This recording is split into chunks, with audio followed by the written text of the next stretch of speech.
सर्वप्रथम श्री राज श्यामा जी राधा कृष्ण के चरणों में प्रणाम करते हुए आप सभी विद्वज्जन विदुषी और आप सभी सुंदर साथ जी के मेरे तरफ से प्रणाम। आइए हम लोग महामती श्री प्राणनाथ जी की वाणी के 7 दिवसीय कार्यक्रम के अंतर्गत आज दूसरे दिवस में हम लोग उपस्थित हैं। आप सबको हार्दिक शुभकामनाएं।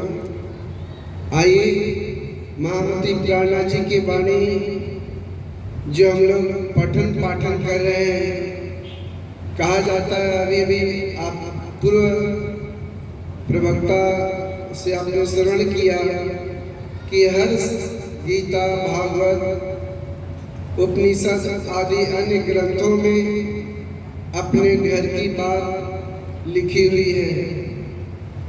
यह तो महामती प्राणनाथ जी ने वाणी में भी दर्शा दिया है। शास्त्र पुराण वेदांत जो भागवत पूरे साख नहीं कथा ये दंतणी सतवाणी वाह। ये जो प्राणनाथ जी की वाणी है ये दंत कथा नहीं है, प्रमाण है। शास्त्र में, वेदांत में, उपनिषद में, गीता में, भागवत में और तो और अन्य आर्ष ग्रंथों में भी, जैसे पुराण हुआ, बाइबिल हुआ आदि ग्रंथों में भी हमारे घर की पहचान बताई गई है। किसकी? अपने सुंदर साथ की पहचान बताई गई है। जैसे हमने महामती प्राणनाथ जी की जो ग्रंथ है उस ग्रंथ का क्या नाम है? श्रीमद् तारतम वाणी। स्वसंवेद भी कहते हैं, कुल्लम स्वरूप भी कहते हैं, अनेक नामों से हम व्यक्त करते हैं। लेकिन जो प्राणनाथ जी की वाणी है वह स्वयं ब्रह्म की वाक्य है, इसीलिए हम उसको कहते हैं ब्रह्म वाणी, वाङ्मय स्वरूप। जैसे स्वयं समुद्र मंथन में आपने देखा होगा कि समुद्र मंथन के अंतर्गत 14 रत्न प्राप्त हुए थे। इसी तरह से प्राणनाथ जी महाराज जी सभी शास्त्रों का उन्होंने, पुराणों का, उपनिषदों का उन्होंने जब मंथन किया तो हमें 14 ग्रंथ दिया। और यह 14 ग्रंथों का एक समूह जिसको हम तातम सागर कहते हैं। और इसी को महामती प्राणनाथ जी ने कहा कि यह वाणी कोई और नहीं, मेरा वाङ्मय स्वरूप है। अर्थात हम ब्रह्म को देखना है। जैसे श्रीमद् भागवत में जब विराट पुरुष का वर्णन आता है तो 14 लोक विराट भगवान के अंतर्गत 14 लोकों में वर्णन किया गया है, क्योंकि 14 लोक ही भगवान विराट का स्वरूप है। तो महामती प्राणनाथ जी ने भी कहा है कि हे सुप्रसाद जी, जिस वाणी को हम दे रहे हैं आप लोगों के लिए, यह वाणी कोई वाणी नहीं, यह समझो हमारा एक एक अंग, एक एक वाणी है। कितने वाणी है हमारे? महामती प्राणनाथ जी ने जिस ग्रंथ को हमको और आपको दिए हैं उनमें कितने ग्रंथ हैं जिसको हम लोग एक शब्द में बोलते हैं तारतम सागर, कुल्यम स्वरूप, स्वरूप साहब, स्वसंवेद भी कहते हैं, ब्रह्माणी भी कहते हैं।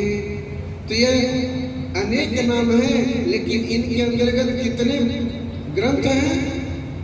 तो 14 ग्रंथ हैं। कितने हैं? 14 ग्रंथ। यह 14 ग्रंथ मानो हमारे राजी महाराज जी के एक एक अंग हैं। और एक एक अंग की शोभा अगर देखनी है तो वाणी को पढ़ना पड़ेगा, वाणी को चिंतन करना पड़ेगा, मनन करना पड़ेगा। और जब वाणी को चिंतन करेंगे, मनन करेंगे, तब तो कहेंगे कि देखो जी ये वाणी हमारे लिए ही है और किसी के लिए। अरे राज्य ने शोभा संसार को भी दिया है, लेकिन उन्होंने पहले क्या कहा? पहले सुख सुहागनी, पीछे सुख संसार।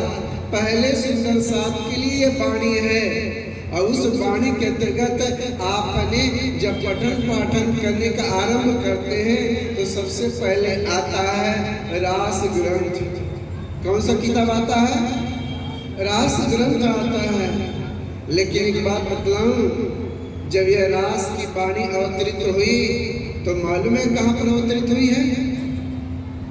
कहां पर? तो जो सुंदर साजी वाणी अभी तक से जुड़े हैं, चिंतन करते हैं, मनन करते हैं, वो तो तुरंत बतला देंगे वाणी कब उतरी है, किस परिस्थिति में उतरी है। ब्रज की लीला, रास की लीला पहले हमने कभी किया, लेकिन जब जागनी के ब्रह्मांड में हम और आप आए तो मालूम है जिनको हम इंद्रावती के अवतार कहते हैं, महराज ठाकुर कहते हैं, उनको हम लोग आज की भाषा में उन्हें प्राणनाथ जी भी कहते हैं। जब वो हफ्सा के अंतर्गत जब अपना सब कुछ दे दिए थे, क्या दे दिए थे? अपना प्राण भी न्यौछावर करने के लिए तैयार हो चुके थे। मैं तो आपा दे रही थी पर तुम ही राख्यो बल।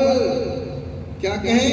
मैं तो आपा दे रही थी पर तुम ही राख्यो बल। कि जिस समय प्राणनाथ जी महाराज जी अर्थात इंद्रावती अपना शरीर को भी छोड़ने के लिए तैयार हो गई थी कि हे सतगुरु महाराज जी, क्या धर्म करना, क्या सत्संग करना, क्या सेवा करना यही धर्म है कि सेवा करने का फल हमें उठा करके हफ्सा की जेल में डाल दिया गया? यह सेवा कौन सी थी? सतगुरु महाराज जी की बरसी की भंडारा देने के लिए। अब तो हम प्राणनाथ जी सबसे संबोधन करेंगे।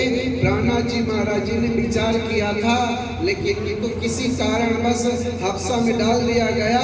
तब उन्होंने विरह उत्पन्न किया।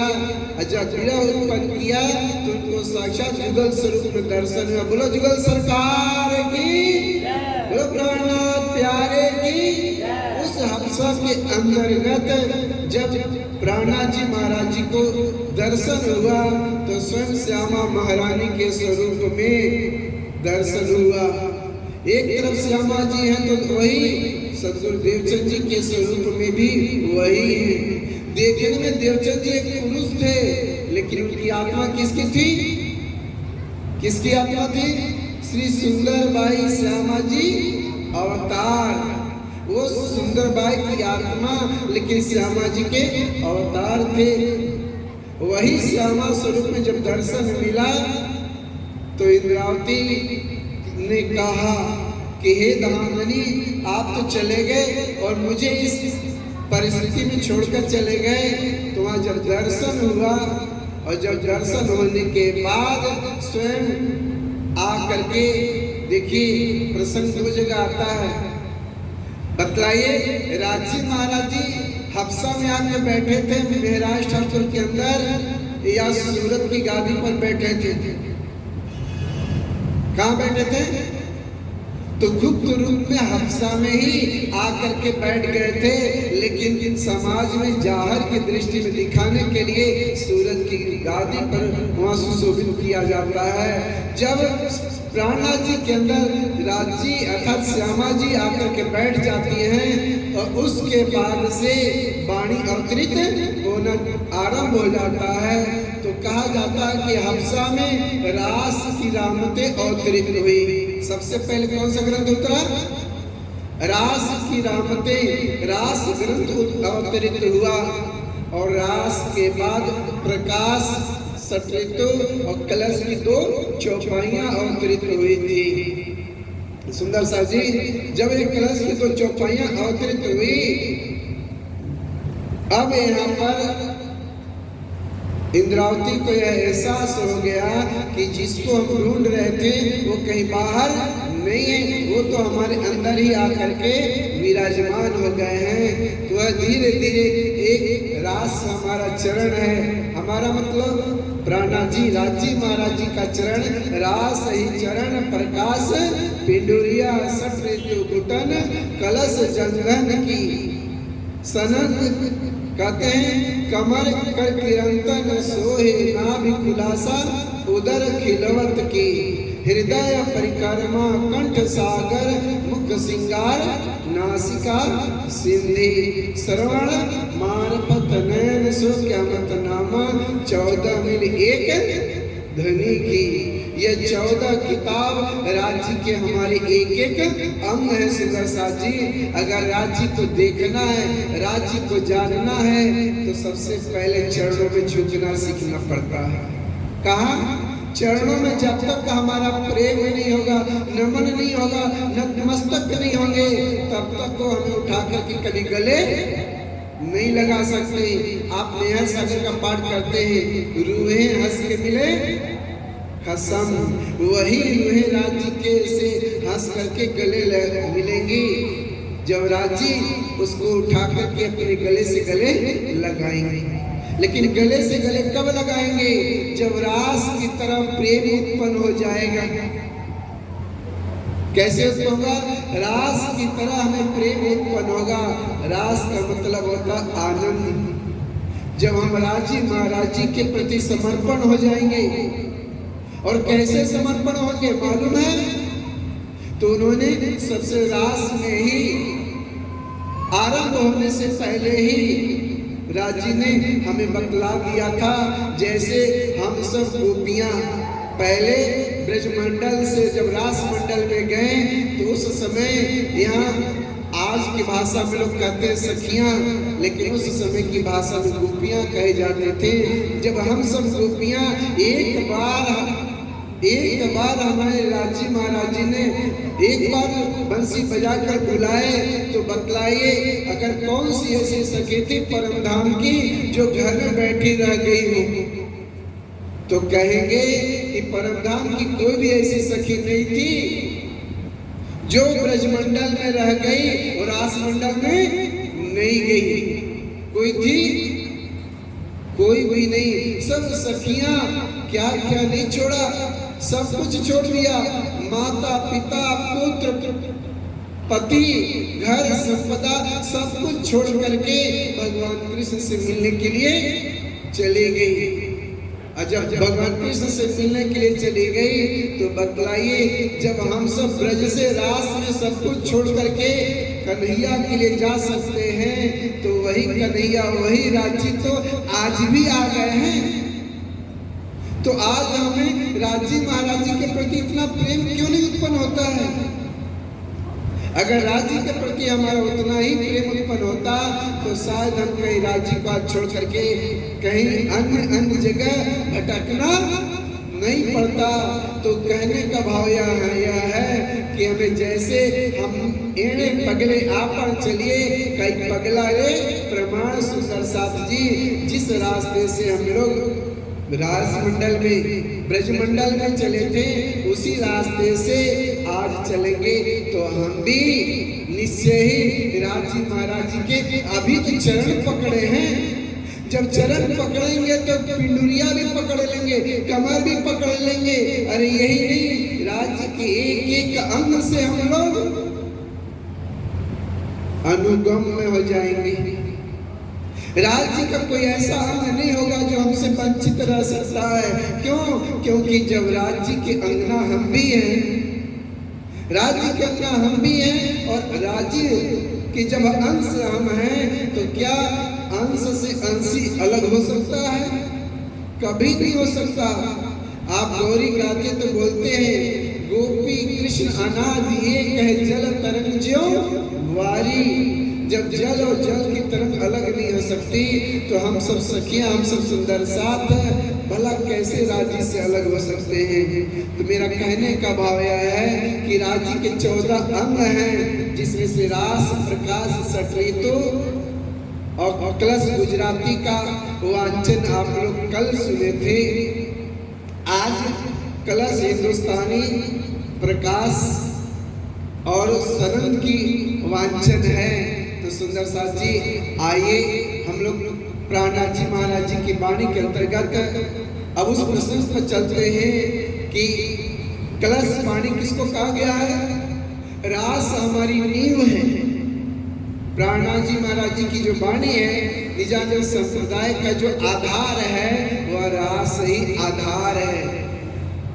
और रास जब आधार जब मंदिर बनता है तो नींव डाली जाती है, और नींव डालने के बाद जब मंदिर बन जाता है तो वही प्रकाश में आता है। लेकिन पूर्ण रूप से कब आएगा? जब उस मंदिर के ऊपर शिखर, और शिखर के ऊपर कलश, और कलश के ऊपर ध्वजा पताका लहराता रहेगा। तो दूर से भी कोई देखेगा तो क्या कहेगा कि हाँ वहाँ मंदिर है, प्राणनाथ जी का मंदिर है, कृष्ण प्रणामी धर्म का मंदिर है, हमारे अनुयायी हैं, हम सब सुंदर साथ का स्थान दिख रहा है। तो कलश, और कलश के माध्यम से वह कलश की वाणी जब अवतरित होते हैं सुंदर साथ जी, तो कहते हैं यह कब हुई जानते हैं? कलश के अंतर्गत जब 14 बरस लो निष्ठाबद्ध वचन करे सारी सनंद, 14 साल तक सतगुरुदेव चंद जी ने अनेक कठिनाइयों की सामना किया। हर कठिनाइयों की सामना करने के पश्चात जब उनकी साधना सफल हुई, पूर्ण हुई, तो उनका लक्ष्य पूर्ण हो गया। बतलाइए सतगुरुदेव चंद जी महाराज जी किस लक्ष्य को लेकर आगे बढ़े थे? ये जागने की ब्रह्मांड में सबसे पहले सतगुरुदेव चंद जी के मन में एक ही विचार आया था, मैं कौन, कहाँ से आया, कहाँ है मेरा भरतार। जब सतगुरुदेव चंद जी मात्र इस प्रश्न को लेकर खोज करने के लिए निकल गए, तो खोज करते करते 26 साल की अवस्था से 40 साल की अवस्था जामनगर में श्याम जी के मंदिर में, किसके मंदिर में? श्याम जी के मंदिर में कान्ह जी भट्ट के वहाँ कथा श्रवण करते करते जब इनका उम्र 40 साल की अवस्था हो गई, तो जिस प्रश्न को लेकर के सतगुरुदेव चंद जी ने साधना किया, तपस्या किया, और उस साधना का फल क्या मिला?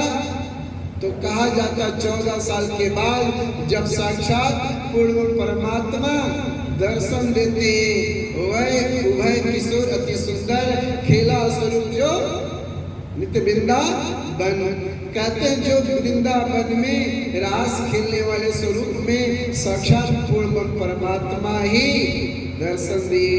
अब आप यहाँ एक प्रश्न उत्पन्न होता है, रास के स्वरूप में पूर्ण परमात्मा अर्थात राज जी ने दर्शन दिया, तो इसका मतलब रास के स्वरूप में जिसने दर्शन दिया तो उसने क्या रास नहीं खेला होगा? रास खेला था या नहीं?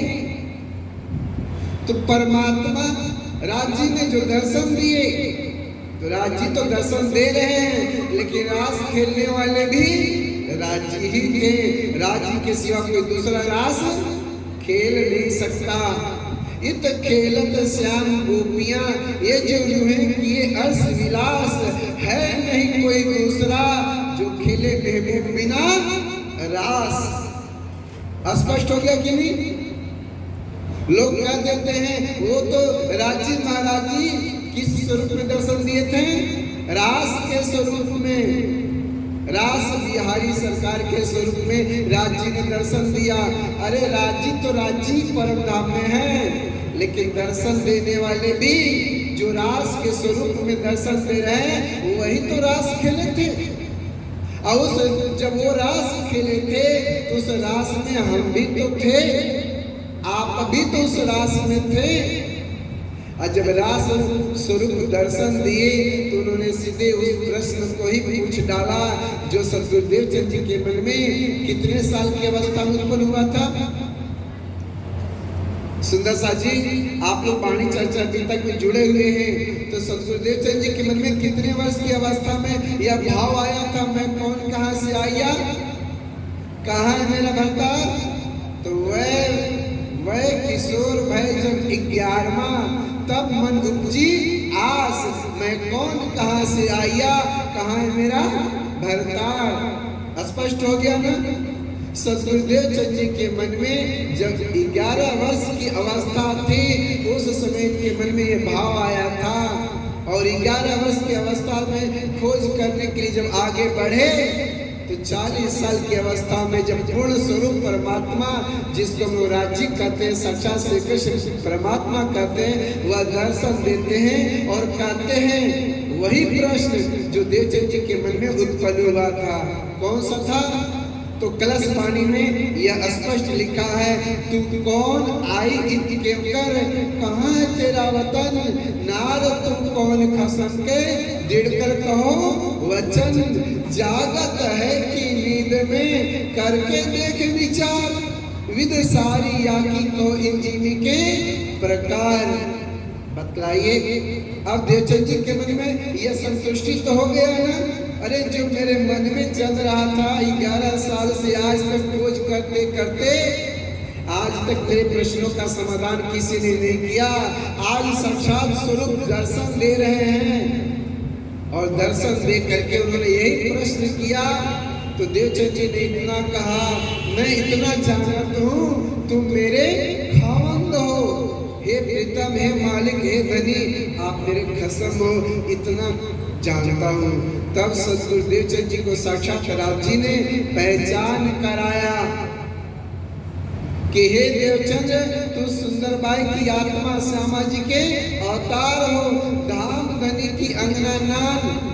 कहते हैं पूर्ण ब्रह्म सृष्टि मनोकाम सुंदर साथ के मनोकामना के पूर्ण करने के लिए तुम श्यामा स्वरूप साक्षात पधारी हो। और सुनो, तुम परम धाम मूल मिलावा। जब सतगुरु देवचंद जी को दर्शन हुआ था, आइए अब इस प्रसंग के साथ में खिलवत की वाणी को जोड़ते हैं। कहा कि क्योंकि जिसकी वाणी है उसी की कथा में अगर हम लीन रहेंगे तो और आनंद मिलेगा। दर्शन दे रहे कलश ग्रंथ के अनुसार, कलश किताब में लिखा है दर्शन सतगुरु देवचंद जी और राजी की वार्तालाप, लेकिन जुड़ेगा कहाँ से? ये मूल मिलावा अपना, नजर दीजिए इत पलक ने पीछे फेरिए, जो इस अंग उपजल। स्पष्ट हो गया ना। अब जैसे ही सतगुरु देवचंद जी को पहचान कराए कौन राजी महाराज जी, तो बतलाइए सतगुरु देवचंद जी को जब पहचान हुआ तो तुरंत मूल मिलावा परम धाम देखे, 25 पक्ष देखे, 9 भुवन 10वीं आकाशी रंग महल देखे। जब सब कुछ देख लिए, ब्रज भी देखे, रास भी देखे, क्योंकि राजे ने कहा था कि तुम ही ब्रज में थे, तुम ही रास में थे, तुम ही परम धाम में, और तुम ही यहाँ खेल देखने के लिए आए हो। तो सुंदर साथ जी जब सतगुरु देवचंद जी महाराज जी ब्रज रास के साथ साथ में परम धाम 25 पक्ष मूल मिलावा को देखे, तो क्या देवचंद जी ने अपने आत्मा को नहीं देखे होंगे? देवचंद जी ने राज्य श्यामा जी के स्वरूप को उस मूल मिलावा में 64 थंब के अंदर और नूर की चौकी पर जो सिंहासन है, क्या उस पर नहीं देखे होंगे? सतगुरु देवचंद जी ने सब कुछ देखा और देखने के बाद दोनों ने स्पष्ट कर दिया, सो तो अब जाहिर भय सब विद्वतन सहित। अरे राजी आप वही हैं जो अपने नाम रूप लीला और धाम के साथ में 28वें कलयुग के अंत में आने वाले थे। तो राजी महाराज जी कहेंगे, जी हाँ, मैं वही हूँ मूल मिलावा परम धाम की। उसी मूल मिलावा से संसार का खेल देखने के लिए मांगे थे और संसार के खेल में आ गए थे। तो सुंदर साथ जी अब आप देखिए, जब सतगुरु देवचंद जी को पहचान हुआ तो पहचान हो रहा कहाँ पर? श्याम जी के मंदिर में। राजी महाराज जी और सतगुरु देवचंद जी की वार्ता के दौरान, वार्ता के साथ साथ में मूल मिलावा परमधाम 25 पक्ष झलक आया। अब आप बतलाइए, जब सतगुरु देवचंद जी ने मूल मिलावा का दर्शन किया, उस दिन से जब भी कहीं कथा चर्चा करते थे तो याद रखिए मूल मिलावा के चितवनी जरूर करवाते थे, मूल मिलावा का ध्यान जरूर करवाते थे। तभी तो हम लोग मूल मिलावा का पाठ करते हैं तो कहते हैं, ये मूल मिलावा अपना, नजर दीजिए इत पलक न पीछे फेरिए, जो ऐसा संत उपजत। सुंदर साथ जी, अगर आपको राज्य के प्रति प्रेम है, लगते हैं अगर राज्य से हमारा कोई नाता है, तो याद रखिए इस संसार में रहते रहते भी हम मूल मिलावा को राज्य के स्वरूप को, राज्य के श्रृंगार को अब आप बतलाइए। हमने तो पहला कहा था अभी सत्संग से पहले कि प्राणनाथ जी महाराज जी ने कहा ये 14 किताब मेरा 14 अंग है, और उस 14 अंग में पहला कौन है? चरण। चरण कौन सी किताब है? रास। सुंदर साथ जी जब राज्य का स्वरूप बोलते हैं तब नख से वर्णन करते हैं या सिख से वर्णन करते हैं? बोलिए, आप लोग प्रातः काल का स्वरूप बोलते हैं कि नहीं? उसमें क्या कहते हैं? पहले अंगुरी नख चरण मस्तक लो करो वर्णन। तो बतलाइए पहले नख है, पहले चरण है या पहले मस्तक है? पहले चरण है। अगर राज्य को दर्शन करना है तो देखिए, ज्ञानी कभी भी दर्शन करेगा। परमात्मा को प्राप्ति के मार्ग में एक मार्ग है भक्ति मार्ग, जो गोपी भाव की भक्ति में जो प्राणनाथ जी ने दर्शाया है, और एक मार्ग है वेदांतियों का, अष्टांग योग का, ध्यान योग के द्वारा जो ब्रह्म को दर्शन करते हैं। तो ज्ञानी कभी भी चरण का पहले दर्शन नहीं करेगा। किसका करेगा? जो ज्ञानी होगा, वेदांती होगा, अष्टांगिक मार्गी होगा, वो कभी भी दर्शन करेगा तो पहले मुखमंडल का करेगा। किसका करेगा? मुखमंडल का दर्शन करता है। लेकिन कोई भक्त होगा, गोपी भाव की भक्ति होगी या प्राणनाथ जी की मार्ग से जुड़ा होगा, निजानंद संप्रदाय से जुड़ा होगा, तो राज्य का अगर दर्शन करने जाएगा तो पहले किसका करेगा? किसका करेगा? पहले अंगुरी नख चरण, पहले चरणों को।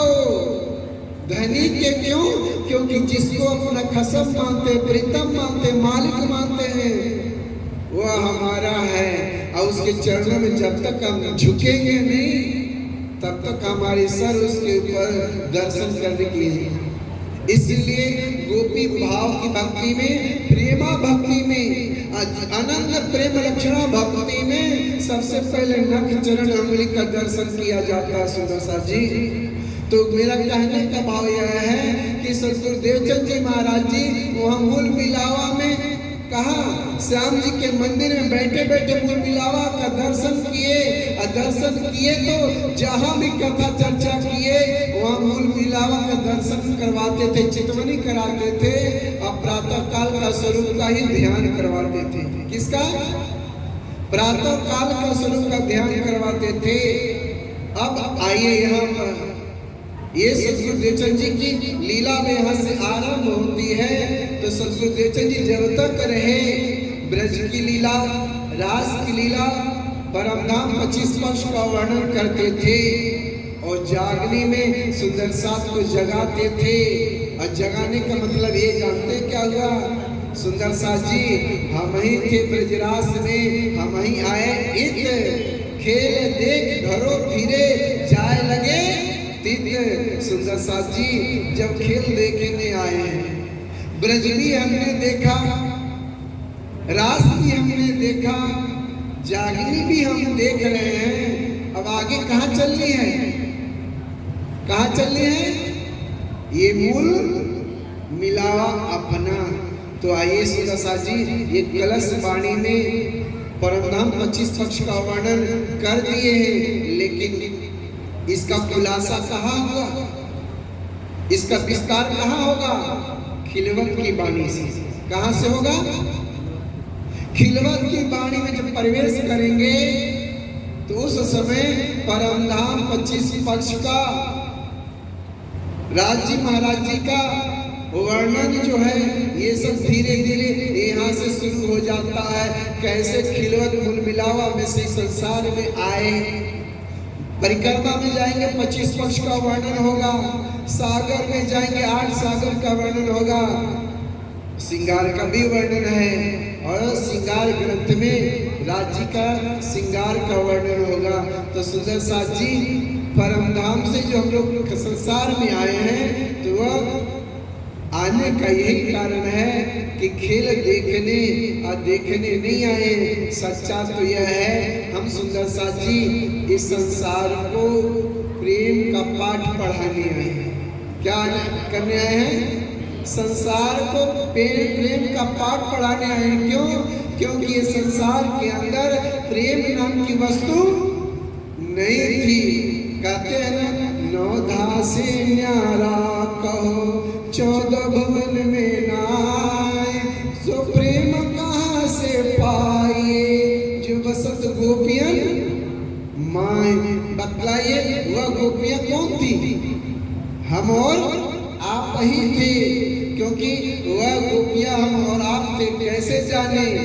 सतगुरु देवचंद जी ने जो ज्ञान लाया, तारतम रूपी बीज लाए, और उस तारतम रूपी बीज का विस्तार महामती श्री प्राणनाथ जी ने कितने ग्रंथों में?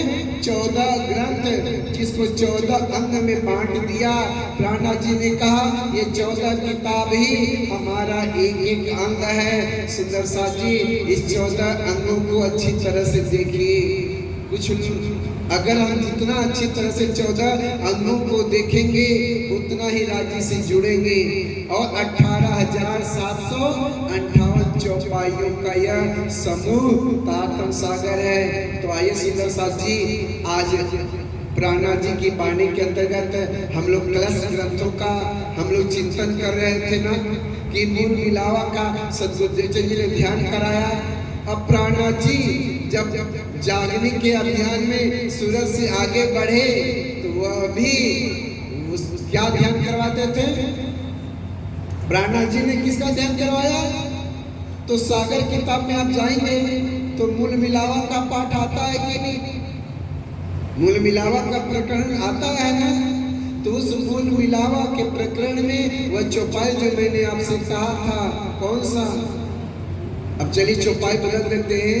यही हमारी जागनी जब याद आवे निज सुख, याही से सब उपजहि, याही से होए सन्मुख। सुंदर साथ जी, अगर देवचंद जी महाराज जी की बीज मंत्र से प्राणनाथ जी की 18,758 चौपाइयों के द्वारा अगर आपकी आत्मा जागृत हो गई है तो सुंदर साथ जी मूल मिलावा परमधाम 25 वर्ष को आप कभी भी भूलेंगे नहीं। अब इतना वर्णन करते ही सतगुरु देवचंद जी को सब कुछ दिख गया। ब्रज देखा, रास देखा, परमधाम देखा और जागने भी।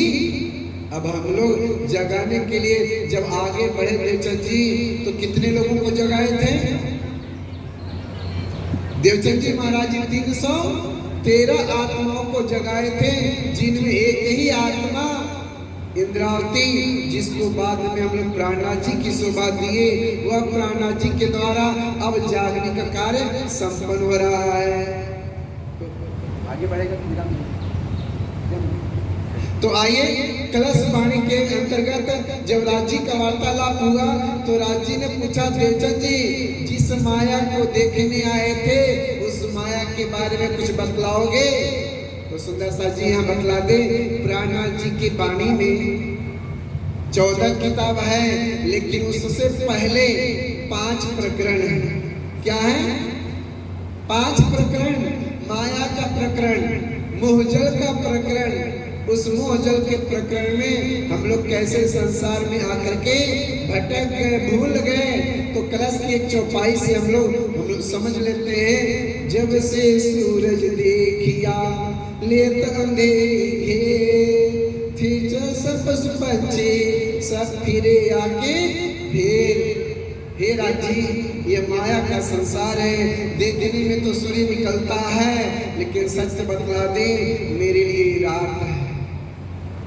दुनिया के लिए दिन है, मेरे लिए रात है। और दुनिया के लिए जब रात होती है तो मेरे लिए सवेरा होता है। क्या सतगुरु देवचंद जी की उल्टी बानी है या सीधी बानी है? तो देखो सुंदर साथ जी, हम संसार की दृष्टि वालों के लिए तो दिन ही उजाला है, लेकिन भक्ति मार्ग में जो परमात्मा से अपना तार जोड़ना चाहता है उसके लिए दिन माया है। क्यों? कि माया में 100 तरफ आपका मन भटकता है, लेकिन रात में सब लोग सो जाते हैं तो भजन करने वाला का मन शांत रहता है, एक राज्य से उसका तार जुड़ जाता है। इसीलिए राज्य ने दिन को माया कहा है और रात को राज्य से भक्ति प्राप्ति के साधन बतलाया। सुंदर सा जी वाणी में अनेक कुछ हमने सीखा है।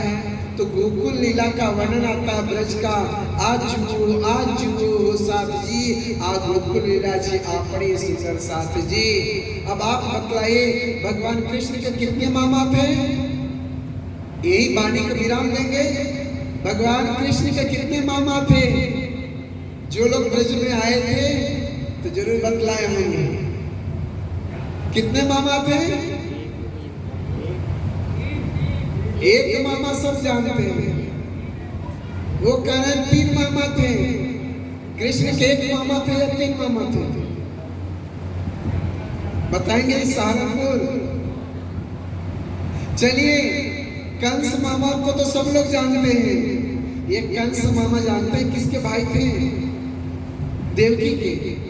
किसके थे? अरे देवकी के भाई थे ना, लेकिन मामा 3 और हैं, वो प्राणा जी की वाणी में दिया हुआ है। कौन कौन से मामा? गंगा, चापा, जेता। ये गोकुल में ही रहते थे, दक्षिण पश्चिम नंद बाबा के घर से दक्षिण और पश्चिम के तरफ रहते थे। लेकिन ये मामा हुए थे किसके माध्यम से हुए? ये प्रश्न आप लोग कल बतलाइएगा तो आगे उत्तर मिल जाएगा। बोलो कृष्ण कन्हैया लाल की।